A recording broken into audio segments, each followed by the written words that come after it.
Welcome. My name is Dan Mendelevitz, and this is Bridging of Ages. Today, we're going to be talking about creating intergenerational workspaces with our ongoing series talking about intergenerational teams and ageism and how we can work better. Today, why we want to talk about why should we create intergenerational workspaces? Think about it.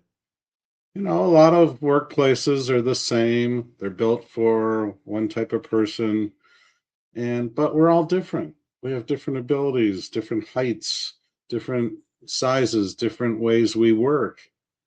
And if we can look at our workspaces, we can enhance our innovation and enhance our creativity and especially our productivity. So if we can create environments that everyone can work in, and make them flexible enough so that people can interact better and have a space where they can work more efficiently, this is going to sustain your workplace in the long run. So, what are intergenerational work environments? They bring together employees of different ages within the same workplace, and really setting up diverse areas. Some people need a little better. Let's take a look at intergenerational work environments. Why do we want to do these? How do they help? They really help a diverse workplace with different ages, different abilities, and as I said, different sizes, you name it. Different ergonomics are required. You have some people who need a little better chair, some people who need an adjustable desk that may be able to be standing at. You have others who want to have a place to sit down together and collaborate. People grew up working in different ways. We have some people who are younger who are used to just sitting just about anywhere with their laptop or phone, and they're able to work in those kind of places. We have some people who are more used to sitting at a desk and being able to do that, but without a decent chair, they can't do that properly. So it allows us to bring together employees of different ages and different experience levels into the same workspace. And if we can harness these really diverse ways of working and styles, once again, that comes back to our productivity and our innovation. And the problem solving comes when people can get up, can walk around, can sit, can move, can have a chance to have a quiet place at the same time having a collaborative space. And we've had traditional conference rooms and those kind of things, and they work.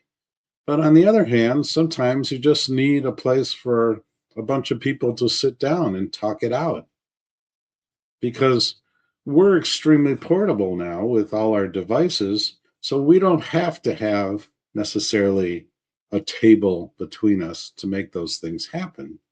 So we want to really recognize and have that awareness of the different styles, different work needs, and and the such. So if we have that awareness and we can ask people how they work, we can make it easier to do it. You no longer have to have some of the supervision that you would have had because people are excited to be there. They want to be doing the work and they're ready to move forward because we're not locking everybody into a similar space. So let's look how this can enhance your productivity. As we've said, age diverse groups have been shown with many studies to be more productive and more innovative. So when you have these heterogeneous teams, you can get 35% more likely to outperform those homogeneous ones. And we've shown this repeatedly with different studies. So what does that do for you? It leads to better decision making. It leads to better customer insights across your various demographics. It increases your employee engagement. And if we look at these different environments, it's really supporting that. So that's why we talk about setting up your environment in order to enhance this kind of interaction. And if you have a place where different people can work like this, that's going to reduce your turnover. And we all know that turnover costs businesses a lot of money. And think about what it costs you to hire. Think about when those positions are open and the work isn't being done and the extra load you've got to put on the people who are remaining. Think about the future. Do you have that mentoring set up? Do you have spaces where you can do that mentoring? It may be a quiet room. It may be a larger collaborative space. It depends on how different people work. Also, mentoring is not always one-on-one. There may be a few people talking together. You may have a more experienced older worker talking to two younger workers or vice versa, and they are teaching each other, but you need to have spaces in order to do that. You can't always like cram into somebody's cubicle or have an open space where everybody has to be. And if you look at these open spaces, normally everybody's got headphones on because it gets so noisy. They don't work. But if you can have a combination, you can enable that. At the same time, you can set up digital combinations where you can have people online, you can have hybrids. All of this leads to enhanced productivity. So let's look at design of physical spaces. So it can be a very simple thing. So I was on a consulting gig at a large company, and as they usually do, they found a space for me. So they gave me this desk and, the chair and the area to work in. And I was kind of near the team I was with. And I sat down. Well, after a couple hours, my back was killing me. Why? Because I had a lousy chair. How do you think that affected my work? The funny thing about it is, I talked to some people there. I said, is there a possibility you get another chair? And one guy starts laughing. I said, what's so funny? He goes, you got the chair. What had happened was everybody switched chairs with that one as soon as there was an empty space to give it to. And eventually it ended up in the open space that I was given. Nobody fixed it, nobody replaced it. They would just swap their chairs if they got stuck with the chair that everybody knew was uncomfortable. So I asked the manager that I was doing the work for, and I said, well, can we get another chair? And he goes, well, we can't appropriate it, and there's no money in the budget, and there's no chairs and everything else. So what do? As I always do, I like to meet and talk to everybody. I like treating people straight, no matter what position they have. And I talked to the maintenance guy, and I talked to him a little bit, and I said, here's the problem. And he goes, yeah, you know, he goes, we actually got a room in the back with a whole bunch of chairs that nobody's using. I said, really? Is there a possibility of doing something about it? And he goes, well, the paperwork is big and everything else. He goes, I'll see what I can do. The next day when I came into the office, I had a new chair. Partly because we had to work within the system, but the other is obviously treating people properly and treating everybody as important in the workplace. So by doing this, I was able to get something more comfortable. It made me more productive in a place that they were so stuck in the roles that they couldn't move beyond them. And that's something to think about when you're designing the spaces. Ask the people who are actually going to work there. Don't just decide for them. So you want to do it so there's adjustable furniture and ergonomics and not those fake ergonomic chairs, the real ones. The lighting has to be different for different people. Make it adjustable so that they can do that. Some people need a lot more light. I wear contacts. Being nearsighted, I need more light than a person who doesn't.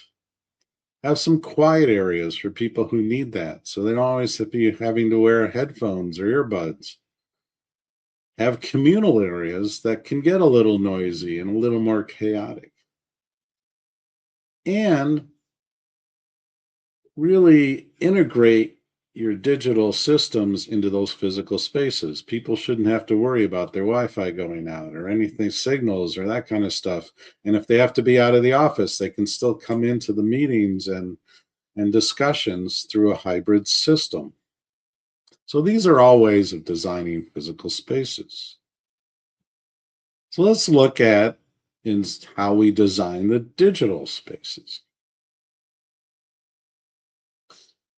Same idea, making it ergonomic as possible. Some people work well on a smaller platform, some work on a bigger one.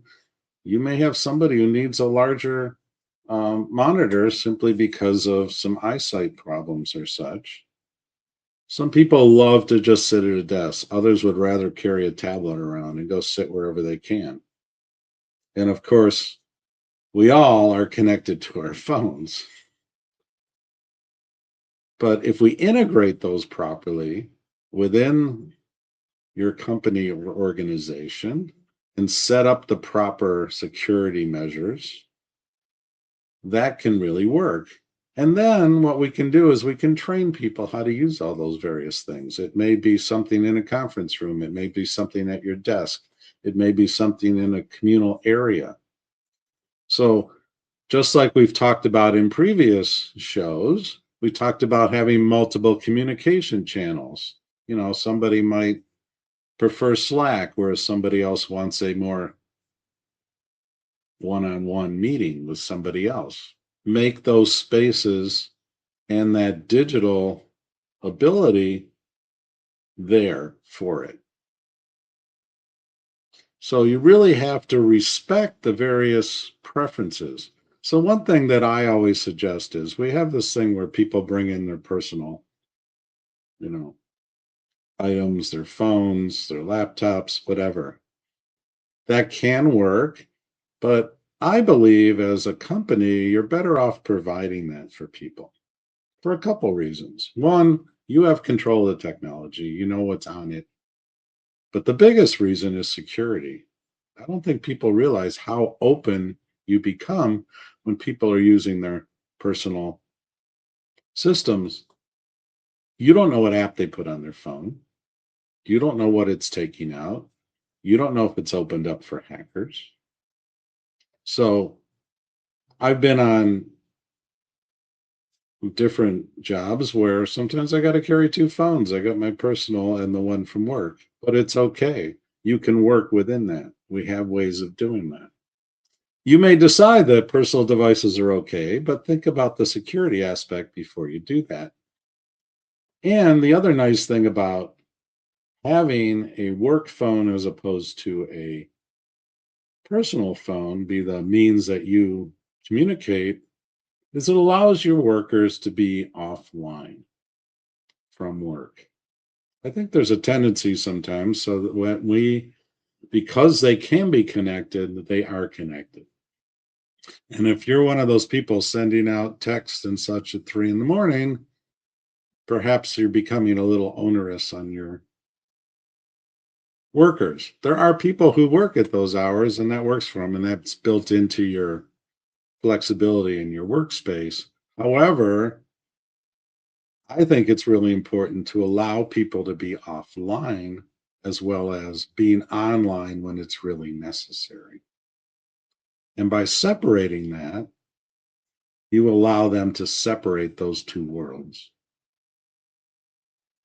So if you do that real respect of their preferences, you really get this maximum engagement, right? We've talked about this on previous shows, how different people communicate differently. It depends on what age they come from sometimes. A lot of times that doesn't matter because that builds into our conscious and unconscious biases.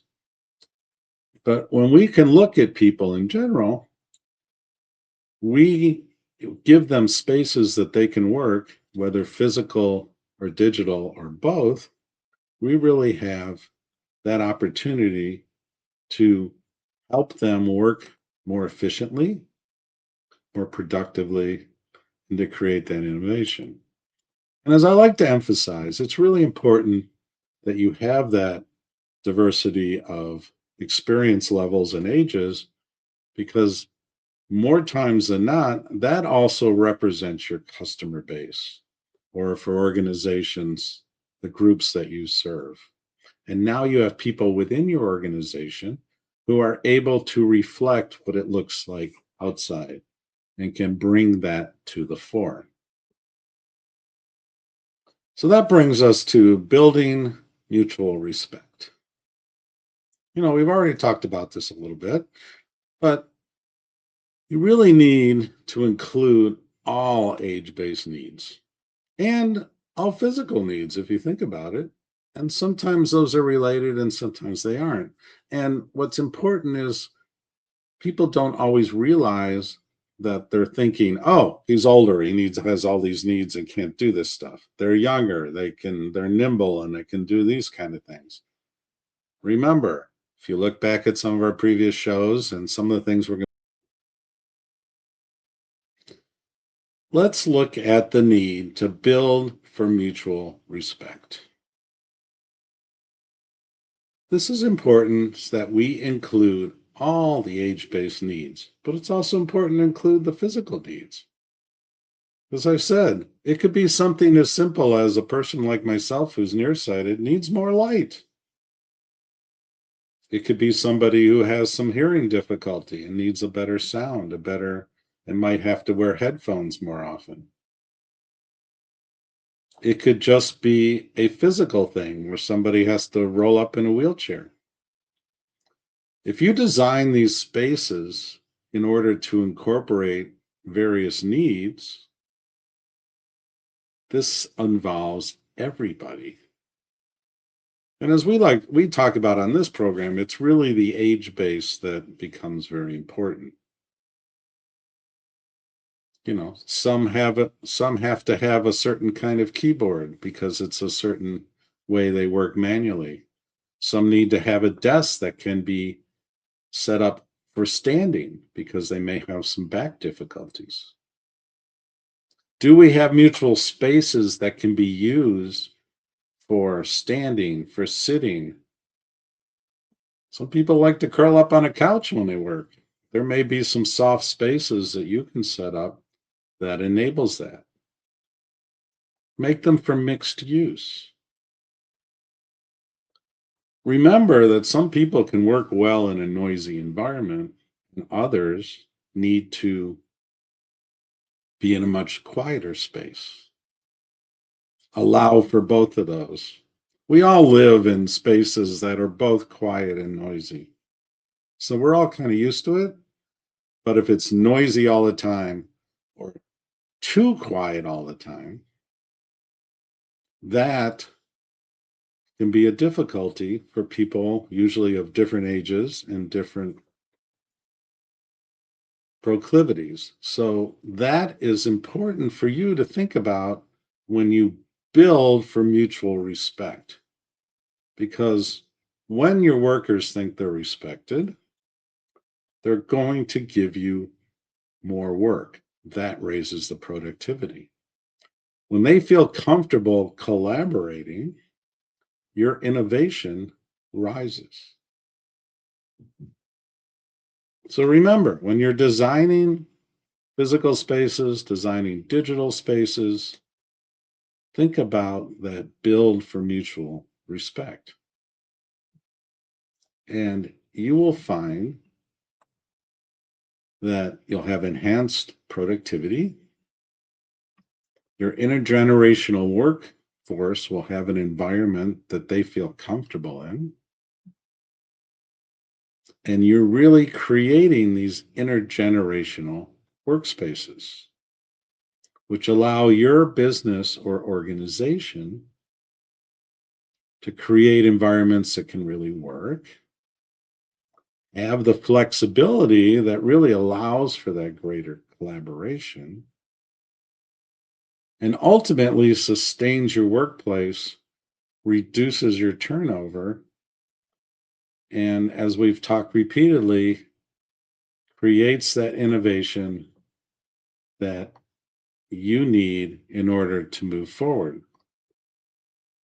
So, after a word from our sponsor, we'll come back and talk about what action items you can do in order to achieve the ability to have creating of intergenerational workspaces.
Welcome back.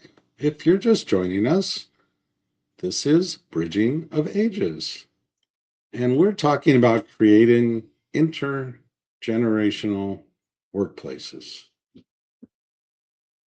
Action item 1. Foster collaboration and innovation. So this is really the crux of it. Are you ready to create the collaborative and innovative environment that helps to enhance your business or organization? Because intergenerational workspaces encourage teamwork and they lead to innovation, ideas, and solutions across the age groups. Because now that you have these spaces, you can help that creativity. Action item 2, design inclusive environments. Now we want to look at environments that work for everybody. So if you're creating an inclusive workplace that promotes a mutual respect, it's going to enhance the knowledge sharing. And as we talked about, think about the physical spaces that you are creating. Do they enable people of different ages, abilities, and such to work in that workspace? Are there quiet spaces? Are there collaborative spaces? Are there differences in ergonomics? Are there areas wide enough for somebody to roll through in a wheelchair? These are all really important. We don't think about this a lot of time because we're in the heat of battle while we're working, and we don't always think about the comfort and how that affects how people work all day. Now, if they're going to be spending a whole day there, they need to not be going home hurting. They need to have enough light if they need it. They need to have less light if they need it. They need to have a place where they can sit down and collaborate, a place where they can sit down, put their head down, and just do their work. You don't really want a big room full of people all sitting with their headphones ignoring each other. because that's not collaboration. So if you design these inclusive environments, you can enhance that. So action item 3, build in continuous learning. Now this goes back to our earlier shows where we're really embracing that ongoing learning and engagement. We're really enhancing the productivity for the whole organization. And it doesn't take a lot of extra money to give these kind of ability to teach each other. I was running a group that we really didn't have the budget to train people. So what I did is I set up a system of lunches where I had some of my more senior people teaching the other people in their group about the various concepts and how we could work together. There was this great exchange of ideas. And if necessary, I would sometimes leave the room so that they wouldn't have that power, feel that power that their boss was sitting there. Although they became comfortable enough with me that they knew that I wanted it straight. I was looking for more of the right answers. I wasn't looking for the answers that had to agree with me. And that's how I work. And not everybody can do that. But it is important to know that if you don't build in that continuous learning somehow and help people learn how other people work, how those collaborative spaces can best work with them, that can cause some difficulty. So let's look back at our action items. So action item number 1 is foster collaboration and innovation. Action item 2 is design inclusive environments. And action item 3 is build in continuous learning. So if you're collaborating, you got great innovation happening, your environment is designed to help enhance all of this, and you're building in this continuing learning, you are going to have an incredibly strong team. And you're going to have people want to stay and want to work hard and do the work necessary for the success of your business and organization. So let's look at our tip of the day today. Intergenerational workspaces work for everyone. Because when you have spaces that look at the various ways people work and you build that into the system and build the flexibility, you really have the opportunity to have the best intergenerational workspaces. So remember, intergenerational workspaces work for everyone. Thank you again. This has been Bridging of Ages. My name is Dan Mendelevitz. Please subscribe to my YouTube channel. Invest in brain power. And today's tip of the day is intergenerational workspaces work for everyone. So if you think about what we talked about today, where you set up your digital and your physical spaces, and you think about how everybody has an opportunity to be more collaborative and innovative, those intergenerational workspaces work for everyone. And it really enhances your business. It cuts down on turnover. People become very productive and want to be there. And that enhances your business and your bottom line. So thank you again for joining us. This is Bridging of Ages. My name is Dan Mendelevitz. Please subscribe to my YouTube channel. And always remember, invest in brain power, fuel brilliance.